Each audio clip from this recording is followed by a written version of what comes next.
मित्रों, भाइयों बहनों, दोस्तों, नौजवान साथियों, स्वागत है आप सभी का आपके अपने YouTube चैनल ट्रिनिटी इंस्टीट्यूट पर।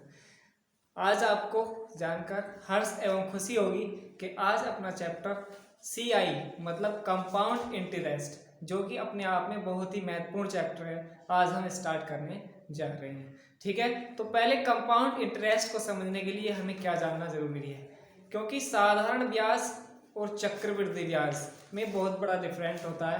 क्योंकि साधारण ब्याज को हमने पहले वाले लेक्चर में हमने इसको एक्सप्लेन कर दिया था। अगर आपने वो वीडियो नहीं देखी है तो जल्दी से जाइए, डिस्क्रिप्शन बॉक्स में उसकी वीडियो की मतलब लिंक आपको मिल जाएगी, उसको सारी वीडियोस को देख लीजिए। क्योंकि सबसे पहले अगर आपको चक्रवृद्धि ब्याज समझना है तो साधारण ब्याज को भी समझना जरूरी है, क्योंकि ब्याज ब्याज सब एक से होते हैं। ठीक है, ऐसे ही तो हम चक्रवृद्धि ब्याज को समझने के लिए क्या करते हैं शुरुआत। देखिए, साधारण ब्याज में और चक्रवृद्धि ब्याज में बहुत बड़ा अंतर होता है, क्योंकि साधारण ब्याज जो होता है हर वर्ष समान रहता है। आ रही है बात समझ में नहीं?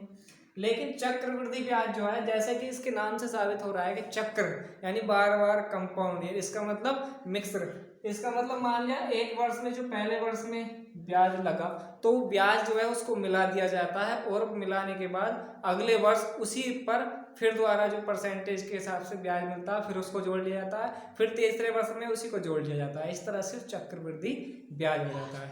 ठीक है, यानी ब्याज दर ब्याज आगे बढ़ता चला जाता है। तो हम इसको समझने के लिए देखिए क्या करते हैं, बहुत ही आसान हम इसको समझाएंगे, ध्यान दीजिए। क्योंकि ना तो इस तरह का कोई भी आपको कंटेंट मिलेगा और ना ही इस तरह का रूल मिलेगा। कोई किताब ढूंढ लो, चाहे यूट्यूब पर छान मारो, और ना ही आपको इस तरह का कोई पढ़ाने वाला है। ठीक है, वीडियो को अंत तक देखते जाइए, बहुत ही बढ़िया आपको समझ में आने वाला है। क्योंकि यह पूरे चैप्टर में यही हमारा एक ही तरीका लगेगा और सारे चैप्टर में यही तरीका लगेगा, तो इसलिए वीडियो को अंत तक देखते जाइए। चलिए शुरुआत करते हैं। मैंने कहा भाई कोई धन है 10,000 रुपये। कितने धन है? 10,000 रुपये। ठीक है, तो 10,000 रुपये पर 5% की रेट ऑफ इंटरेस्ट है। कितने परसेंट की? 5%। चले पहले आसानी से ले लेते हैं 10% रेट ऑफ इंटरेस्ट। यानी मैंने कहा 2 वर्ष का साधारण ब्याज ज्ञात कीजिए। क्योंकि हमने साधारण ब्याज पढ़ा दिया, लेकिन फिर भी इसको हम समझने के लिए एक क्वेश्चन ले लेते हैं। साधारण ब्याज डायरेक्ट मैंने बताया था आपको, दर और समय की गुणा जो करते हैं वो ब्याज बन जाता है, यानी परसेंटेज में। इसका मतलब 10 दूनी 20, इसका मतलब 10,000 पे 20% जो ब्याज मिलेगा। 20% जो होता है 100 का 1/5 होता है डायरेक्टली। क्योंकि हमें ये फ्रैक्शंस यानी परसेंटेज को फ्रैक्शंस में कन्वर्ट करना, ये हमारे पोरों पे रटा हुआ होना चाहिए। रटा हुआ रट्टा नहीं लगाना है, रटे वो अपने आप खुद जाएंगे। जब आप बार बार प्रैक्टिस करोगे, क्वेश्चंस करोगे, तो अपने आप ही समझ में आ जाएंगे। चलिए, जैसे इसका मतलब 10 दूनी 20, यानी 20% जो होता है 100 का 20% यानी 1/5। इसका मतलब 10,000 का 1/5 जो होगा 2,000 रुपये को साधारण ब्याज के हिसाब से ब्याज आ जाएगा। ठीक है, 2,000 रुपये। चलिए, ये तो हमने समझ लिया ये साधारण ब्याज के हिसाब से। लेकिन अब हम समझना है इसको चक्रवृद्धि ब्याज की दर से। अगर यही हमारी दर चक्रवृद्धि होती तो ये एक है ना सक्सेसिव केस बन जाता। कौन सा केस बन जाएगा? सक्सेसिव मतलब बढ़ता हुआ क्रम, दर पे दर। ठीक है, हर वर्ष बढ़ता चला जाएगा। यानी ब्याज को जोड़ लेते हैं, फिर मूलधन बन जाएगा, फिर ब्याज को जोड़ लेंगे, फिर मूलधन बन जाएगा। इस तरह से चले जाएंगे आगे। अब हमें करना क्या, एक ही तरीका लगाना है। 10% की जो फ्रैक्शन है हमें डायरेक्टली याद होनी चाहिए 1/10। हमें करना क्या है, जहां भी 10% देखेंगे कि हमें यह पता होना चाहिए कि 10% नहीं, हमें 1/10 लेना है। क्या लेना है? 1/10। मैंने इसको बताया था पहली वीडियो में, अगर आपने नहीं देखी उसको देख लीजिए। ये हमारी रियल वैल्यू होती है, हमेशा मूलधन मानी जाती है, और ये जो मानी जाएगी इंटरेस्ट, इस पर यानी ब्याज। आ रही है बात समझ में? इसका मतलब 10 हमारा पहला था और 1 हमें ब्याज मिला, तो कितना हो गया? यह सक्सेसिव केस है। अगर 2 वर्ष के लिए पूछे तो 2 बार लिखेंगे, 3 वर्ष के लिए पूछे तो 3 बार लिखेंगे, और 4 वर्ष के लिए पूछे तो 4 बार लिखेंगे, और 5 वर्ष के लिए पूछे तो 5 बार लिखेंगे, और उसकी डायरेक्टली मल्टीप्लाई कर देंगे, हमारा आंसर आ जाएगा। आ रही है बात समझ में नहीं? देखिए इसको करते हैं कैसे। जैसे हमने कहा 10,000 रुपये का 2 वर्ष के लिए 10% के हिसाब से, यानी चक्रवृद्धि ब्याज कितना होगा। चलिए इसको ऐसे करते हैं, यानी 10% की फ्रैक्शन जो होती है 1/10, तो 10 से 11 हमने क्या लिख लिया, 2 बार लिख लिया। आ रही है बात समझ में नहीं? ये सक्सेसिव केस है, इसकी मल्टीप्लाई कर लेते हैं, आपस में डील हो जाता है। आ रही है बात समझ में नहीं? 10 दाएं 100 और 11 11 121। इसका मतलब बच्चे हमारा ये जो है क्या है, मूलधन, और ये क्या है, मिश्रधन। ठीक है, पहले चक्रवृद्धि ब्याज को समझने के लिए वैसे आपको जानकारी होगी, अगर नहीं पता तो पहले मूलधन क्या होता है, जो हमारा लिया हुआ धन होता है, प्लस ब्याज मिला लेते हैं तो क्या बन जाता है हमारा मिश्रधन। यह ऐसा तरीका है, इससे सारे सवाल हो जाएंगे। यानी आपको रेट निकालना है, समय निकालना है, या मिश्रधन निकालना है, या फिर ब्याज निकालना है, या मूलधन निकालना है, सारे सवाल इसी तरीके से हो जाएंगे, किसी भी तरह का सवाल हो। ठीक है, चलिए तो इसको समझ लेते हैं। इसका मतलब ये काल्पनिक बात है। कौन सी बात है बच्चे?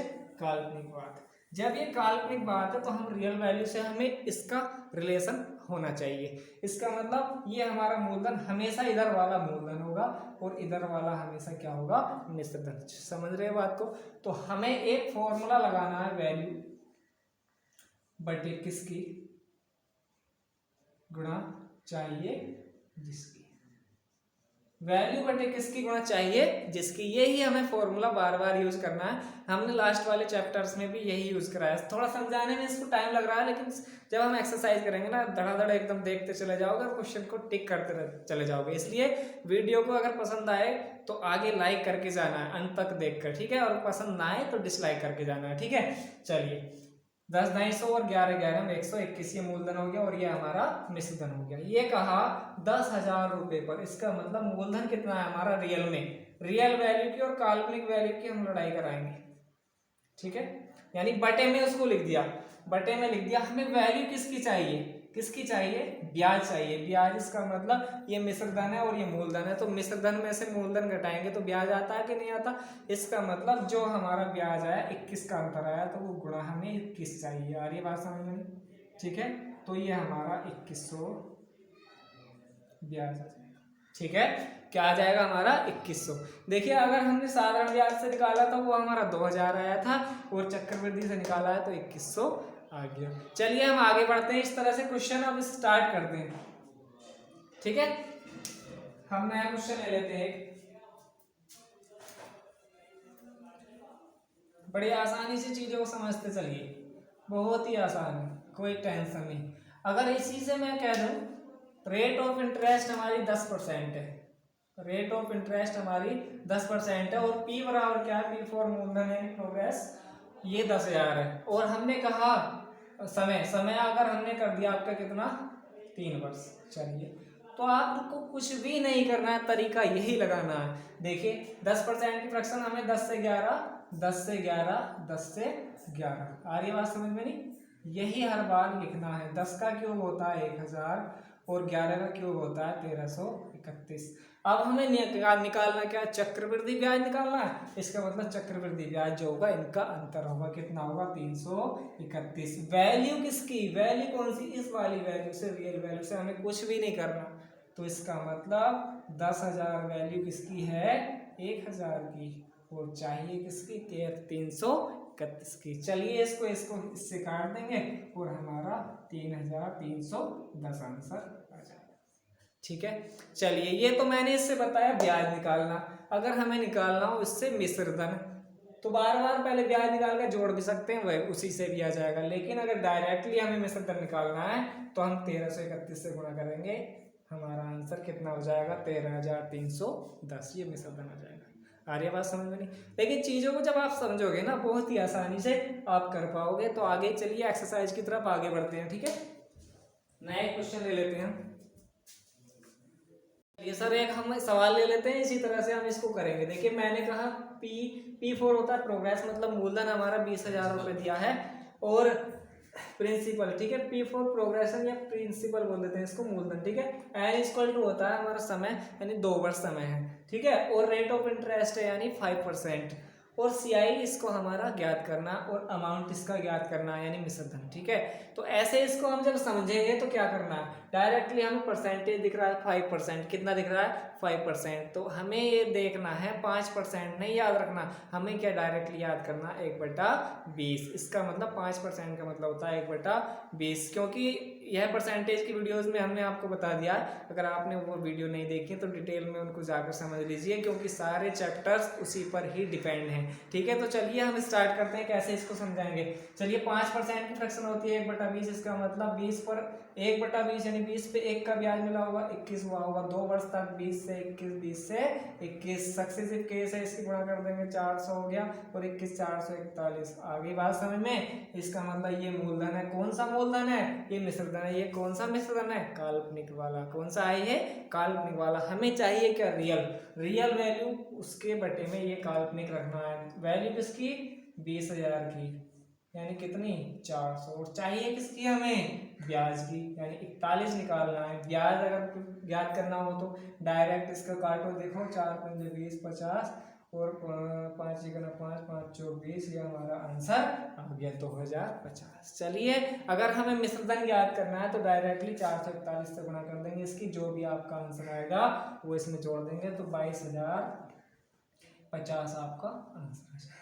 ठीक है, इसी से आप 2 सवाल कर पाए। इसको अगर 3 वर्ष का कहता तो आप 20 से 21, 20 से 21 3 बार लिखते इसी तरह से। चलिए क्वेश्चन हम एक और ले लेते हैं। ठीक है, P बराबर हमारा है मूलधन कितना 25,000 रुपये, और N बराबर यानी 3 ईयर्स यानी समय हमारा 3 वर्ष है, और रेट ऑफ इंटरेस्ट कितना है 20%। ठीक है, तो सर इसका चक्रवृद्धि ब्याज ज्ञात करना है और हमें इसका मिश्रधन ज्ञात करना है। एक ही तरीके से सारे सवाल हो जाएंगे इसी के। ठीक है, कुछ भी पूछ ले इसमें। चलिए मैंने कहा 20% की फ्रैक्शन हमें डायरेक्टली याद क्या करना है 1/5, हमेशा यही याद रखना है। ठीक है, तो 5 से हमारी कितना हो जाएगा 1/5, यानी 5 पे 1 ब्याज मिलेगा, 5 से 6, 5 से 6 कितनी बार 3 बार।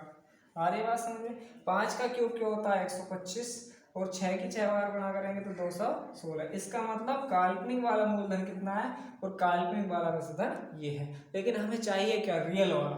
तो रियल वैल्यू किसकी है 25,000 की। कौन सी वाली वैल्यू, 25,000 की वैल्यू कितनी है 125, और चाहिए किसकी हमें, ब्याज की। इसमें से घटाओ 75 और 16 कितना हो गया भाई 91। ठीक है, 91 होते हैं ना ये आपका, इससे गुणा करो 200 आ गया 91, 2 1 2 2 9 18, ये आपका आंसर आ जाएगा 18,200। ठीक है, ये चक्रवृद्धि ब्याज आएगा 3 वर्ष का। अगर आपको मिश्रधन निकालना है तो डायरेक्ट 216 से गुणा कर दो, यही आपका आ जाएगा, या इसको जोड़कर देख लेंगे इसी तरह से आ जाएगा। चलिए हम नेक्स्ट क्वेश्चन की तरफ आगे बढ़ते हैं, सारे क्वेश्चन इसी से होते चले जाएंगे। चलिए दोस्तों आगे की एक्सरसाइज की तरफ बढ़ते हैं। ठीक है, एक क्वेश्चन और ले लेते हैं। देखिए किसी धन पर 10% वार्षिक दर से, किसी धन पर 10% वार्षिक दर से, जैसे कि आपने पीछे एक्सरसाइज की है, और आपको ये ध्यान में आ जाना चाहिए कि रट्टा लग जाना चाहिए कि 10% की फ्रैक्शन जो होती है 1/10 होती है। ये रट्टा नहीं लगाना है, लेकिन जब बार बार क्वेश्चन करोगे तो इस प्रकार आपको पता चल जाएगा 1/10 होती है। यानी जब भी परसेंटेज देखना है 1/10 याद रखना है। ठीक है, तो 3 वर्ष का, इसका मतलब 10 से 11, 10 से 11, 10 से 11। अभी मैंने लास्ट वाले क्वेश्चन में कराया था, आपने ध्यान से नहीं देखा है उसे दोबारा देख लीजिए, क्योंकि 10 से 11, 10 से 11 जब हमने इसको 3 बार कैलकुलेट करा था, 3 बार इसकी मल्टीप्लाई की थी, तो वो कितना आया था 1000। और अब जो 11 इधर जो आया था, इधर आया था वो 1331, क्योंकि 11 का क्यूब होता है 1331, और 10 का क्यूब कितना होता है 1000। और ये बात समझ में। लेकिन हमारा जो उसका अंतर कितना था बच्चे 331, कितना था 331, क्योंकि 1331 में से जब 1000 घटाएंगे तो कितना होता है 331। इसका मतलब 10% वार्षिक दर से 3 वर्ष का चक्रवृद्धि ब्याज 993 रुपये है। यानी 331 जो है काल्पनिक ब्याज है, वैल्यू किसकी है 993 की, कितनी 331, और चाहिए किसकी हमें डायरेक्ट जो हमारा कितना आया था 3 बार जब 10 की क्यूब करेंगे तो कितना आया होगा 1000। आपका आंसर 3000 आ चुका है। ठीक है, आ रही बात समझ में नहीं, इस तरह से करेंगे। लेकिन चलो एक बार मैं समझाते हूँ, अगर ध्यान से नहीं देखा हो क्वेश्चन को। 10% की फ्रैक्शन होती है 1/10, इसका मतलब 10 पे 1 ब्याज मिला होगा, 10 से 11 हुआ होगा। सक्सेसिव केस है, बार बार 3 बार लिखेंगे 3 वर्ष तक। ठीक है, इस तरह से अब इनकी गुणा कर देंगे, ये आया हमारा 1000 और इसकी 11 11 में 121 और 21 से 21 की करेंगे तो 1331 हमारा आता है। अगर आपको एक क्यूब याद है ना तो बहुत आसानी से आप समझ लोगे, ठीक है, तो बहुत आसानी से समझ लोगे। चलिए जैसे ये हमारा आया काल्पनिक वाला मूलधन और ये आया हमारा काल्पनिक वाला मिश्रधन, तो हमारा जो ब्याज जो होगा ये इन दोनों का अंतर होता है नहीं होता है। चलिए इसका अंतर जो आया हमारा 331, इसका मतलब रियल जो वैल्यू दी है चक्रवृद्धि ब्याज कितने दी है हमारी 993 रुपये, इसका मतलब वो 331 की वैल्यू है। तो हमें एक यूनिट की वैल्यू निकाली, वो कितना आया हमारा 3, और हमें कितने यूनिट की वैल्यू चाहिए 1000 यूनिट की, तो डायरेक्ट उससे गुणा कर दी तो हमारा 3000 मूलधन आ गया। ठीक है, इस तरह से हम चीजों को समझते हुए आगे बढ़ते हैं। चलिए नेक्स्ट क्वेश्चन और ले लेते हैं। 4000 रुपए की एक राशि 5% प्रति वर्ष ब्याज दर से 2 वर्ष बाद चक्रवृद्धि ब्याज एवं मिश्रधन ज्ञात कीजिए। यानी मूलधन इस समय कितना P बराबर है, P4 होता है प्रिंसिपल यानी 4000 रुपए, और रेट ऑफ इंटरेस्ट है हमारी 5%। जैसे कि मैंने आपको बताया 5% जब भी देखेंगे आप क्या याद करेंगे 1/20। अगर आपको अभी भी समझ में नहीं आ रहा तो परसेंटेज का पार्ट नंबर 1 देख लीजिए, क्योंकि हमने इस तरह की परसेंटेज को सारी बड़ी डिटेल में एक्सप्लेन किया है। अगर आप वो सारी वीडियो देख लेंगे तो वाकई आपको समझ में आ जाएगा। चलिए 5% की फ्रैक्शन जो होती है 20 यानी 1/20, इसका मतलब 20 पे 1 का ब्याज मिला होगा, 20 से 21 हुआ होगा। अरे बात समझ में नहीं, 20 से 21 हुआ होगा। अब 2 वर्ष की बात कर रहे हैं, 20 से 21, 20 से 21। चलिए सक्सेसिव के से गुणा कर लो, 2 दूनी 4 यानी 400 हो गया, 441 हो गया। इस तरह से ये डायरेक्ट कई बार सवाल दे देता है ना, डायरेक्ट देखेंगे आंसर टिक कर देते हैं। ठीक है, तो हमारा रियल वाला मूलधन कितना है 400 रुपये, यानी 4000 वैल्यू किसकी है 4000 की। जब बटे में आएगा यूनिट कितनी बनेगी 10। अरे बात समझ में नहीं, लेकिन हमें चाहिए क्या चक्रवृद्धि ब्याज यानी 41, इसका डिफरेंट जो है 41। जब 10 आया तो 41 की गुणा करेंगे आप तो 410 आंसर आ जाएगा नहीं आ जाएगा। ठीक है, ये तो हमारा चक्रवृद्धि ब्याज आ गया। जी हाँ, इस तरह की ट्रिक आपको कहीं भी नहीं मिलेगी, मिलेगी तो कहाँ @ट्रिनिटी इंस्टीट्यूट पर। चलिए आगे देखते हैं। अगर इसका हमें मिश्रधन निकालना है तो डायरेक्टली हमारा 10 ऑलरेडी आ चुका है, तो हमें किससे गुणा करनी पड़ेगी 441 से, तो आंसर हो जाएगा 4410। चाहे हम इसको चेक कर सकते हैं, देखिए 410 आया था मूलधन में, देख जोड़ कर देखो 4410 आएगा नहीं आएगा मिश्रधन। ठीक है, चलिए अब हमें अगर इसी सवाल की तरह से हमें दर निकालनी है तो क्या करना होगा। वैसे आपने रेशियो एंड प्रोपोर्शन की अगर वीडियो देखी होगी तो आपको बहुत ही आसानी से समझ में आ जाएगा, क्योंकि यही तरीका है हमारा सारे सेक्टर को कराने का। ठीक है, इसी को आप देखिए जल्दी से। जैसे किस चक्रवृद्धि ब्याज की दर से, किस चक्रवृद्धि ब्याज की दर से, इसका मतलब रेट ऑफ इंटरेस्ट हमें CI की निकालनी है। ठीक है, कोई राशि 2 वर्षों में स्वयं की 9/4 गुनी होगी। दर बराबर क्या है इसकी, यानी 9/4 गुनी होगी। इसका मतलब मैंने कहा किसी की 9/4 गुनी, यानी ऑलरेडी वो 4 थी, नीचे वाली रियल वैल्यू थी और 9 हो गई। 4 से कितनी हुई हमारी 9। अगर हमें रेट ऑफ इंटरेस्ट निकालना है, इधर दिया है मूलधन, इधर दिया है क्या दिया है मिश्रधन, तो हमें डायरेक्ट कुछ नहीं करना।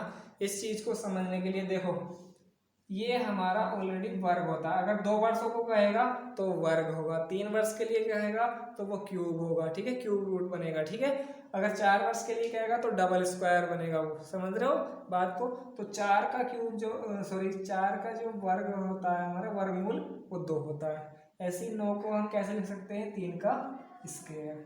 ठीक है, ये उल्टा हो गया, यानी पहले तो हम सक्सेसिव चल रहे थे, अब हम डिक्रीजिंग में चलेंगे वापसी में। ठीक है, इस तरह से इसको चीजों को समझना है। ठीक है, यानी 2 से हमारा 3 हो रहा है, ये फ्रैक्शन बनी हमारी 3/2 और गुणा हमारा 100। आ रही है बात समझ में नहीं, यानी हमें ऐसे नहीं करना, लेकिन जब 2 पे हमें 1 ब्याज मिला होगा तो कितना हो गया होगा 3 हो गया होगा। इसका मतलब 1 हमें 2 पे ब्याज मिला, हमें दर निकालनी है, 100 से गुणा कर देना है, तो कितना आ गया 50%। ये हमारी रेट ऑफ इंटरेस्ट होगी। ठीक है, चलिए चीजों को समझते हुए आगे बढ़ते हैं और नए क्वेश्चन को हम अगली वाली वीडियो में बताने वाले हैं, तो इसलिए आप हमारे चैनल को सब्सक्राइब कर लीजिए। अगर वीडियो वाकई में आपको एक कॉन्सेप्ट समझ में आ गया हो तो इसको लाइक कर दीजिए सब, और नीचे सब्सक्राइब कर लीजिए अगर चैनल पर नए हैं तो, ठीक है। और दोस्तों को अपने शेयर कर दीजिए, क्योंकि हम इससे भी धाकड़ वाली ट्रिक यानी यही ट्रिक और इससे भी आसान तरीके से नेक्स्ट वीडियो में समझाने वाले हैं। तब तक के लिए आप जुड़े रहिए और मिलते हैं नेक्स्ट वीडियो के साथ। धन्यवाद।